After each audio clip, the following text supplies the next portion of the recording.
ये पेशावर का ये कदीमी शरबत है, गुलगतीरा का हकीमी शरबत है। ये बहुत कदीमी है। ये पेशावर में लोग दूर दराज से लोग आते हैं और इसको पीते हैं और गर्मी में ये बहुत अच्छा चलता है।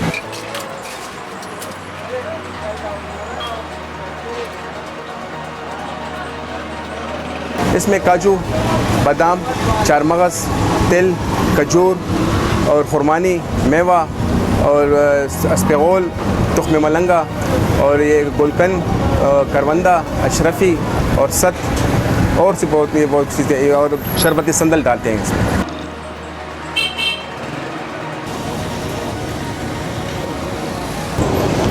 ये हम दिन में काम करते हैं, धूप बहुत होती है तो गर्मी भी होती है, इसकी वजह से ये ठंडक करने के लिए बस ये पीते हैं हम।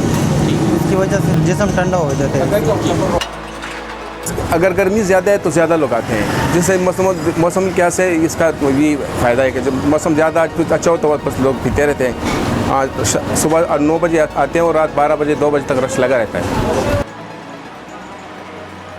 बदन को ठंडा रखता है, मैदे की तज़बियत को ख़त्म करता है। मैदे में जितनी बीमारियाँ हैं, पेट सख्त हो या जो भी बीमारियाँ मैदे की, ये सब समझो ये पट्टी है, मैदे के लिए पट्टी है ये।